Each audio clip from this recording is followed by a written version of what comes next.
Dr. Joe Gerken is the Kansas State Extension Specialist for Fisheries Management and Aquaculture and is an expert in evidence-backed and field-tested solutions for managing aquatic ecosystems and the life they support.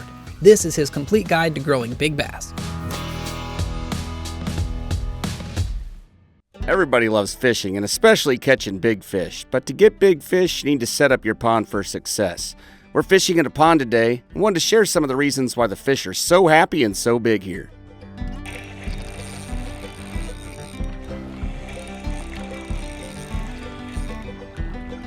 So if you want to catch fish that are big like this, you got to manage habitat, your forage base, and also make sure that you're doing the right balance of bluegill management so that these fish have enough to eat. This is a largemouth bass, but it's a nice small largemouth bass. And a lot of times in ponds you'll see you'll be able to catch a bass like this size on almost every single cast. And that's because the fish are stunted.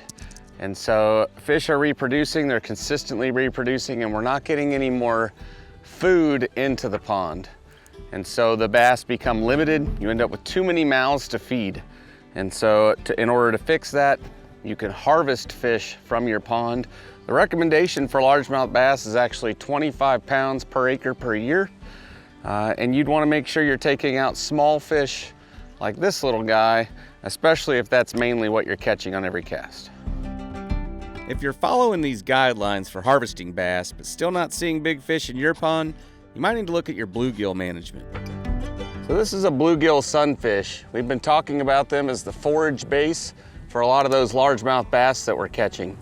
Some of those bigger bass we've caught, the 2, 3, 4 pounders, could easily eat a fish this size. It surprises people a lot how big a bluegill has to be in order for a largemouth bass to be able to eat it. So you have this big abnormal belly.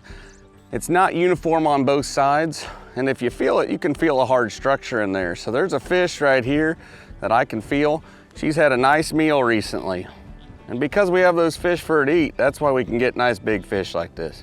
Bluegills have really small mouths, so they tend to not be quite as aggressive as some of the other competitors we would see, like green sunfish. So they make really good fish to put into a pond, serve as the forage base or the prey for those largemouth bass. This fish is called a redear sunfish. These fish are really good for helping to control parasites in your pond. And so there's a parasite commonly in our area called the yellow grub. Part of its life cycle is to live in a snail. And these redear sunfish love to eat snails.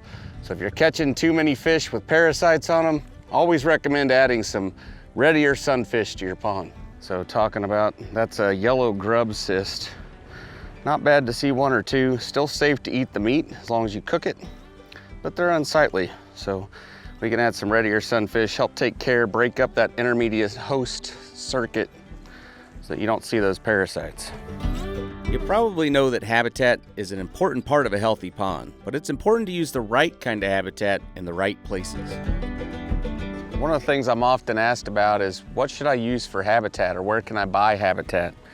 And when we're thinking about habitat, Mother Nature makes some of the best habitat. So things like trees, tree branches, really good places for fish to hide, both small fish and bigger fish. Things like cedar trees, eastern red cedar trees work really well in really shallow habitats for really small fish or for prey items like bluegill to be able to get away from predators.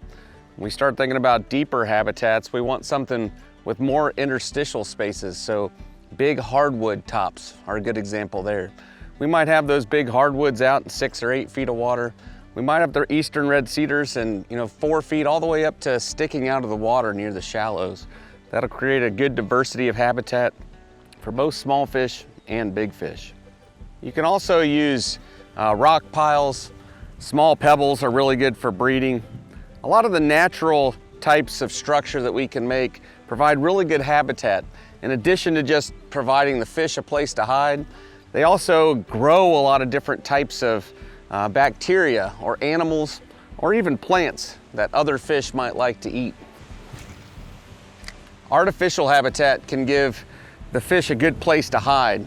I like to call them fish attractors because they're more getting fish to all congregate in one area, as opposed to providing a lot of those ecosystem benefits that a lot of the natural types of habitat might really provide. They're not going to grow that periphyton community or algal community that can grow a lot of invertebrates and really provide an important part of that food web. So generally I like to recommend more natural structures. If you have an area where you know you like to fish by your dock, or where you might have grandkids coming out to catch a lot of fish, adding an artificial structure might be great. In general, using natural habitats is what I recommend. There we go, that's a nice bass right there.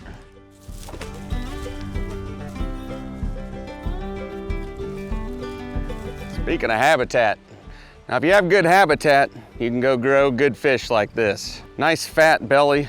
I think she's already spawned, but still a very good hardy bass, especially for a smaller pond. Great fish.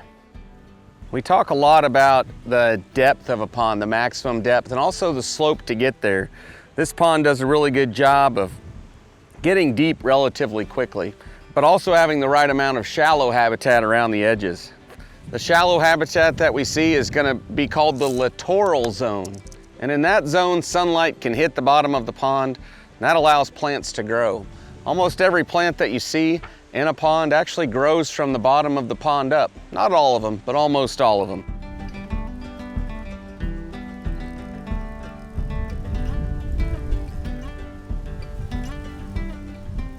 Got distracted again by a fish.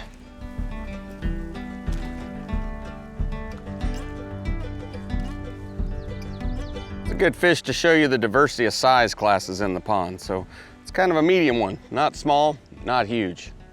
We're gonna get her back in the water. Now the reason I like to mention that littoral zone and that plants grow from the bottom is that plants are generally beneficial. They provide habitat, food, and oxygen for our ponds. When they're in the right numbers, they're really beneficial.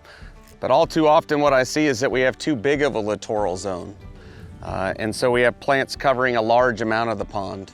What we want to make sure we have is a balance between the littoral zone, the shallow habitat, and the limnetic zone, which is the deeper habitat where sunlight can't hit the bottom of the pond.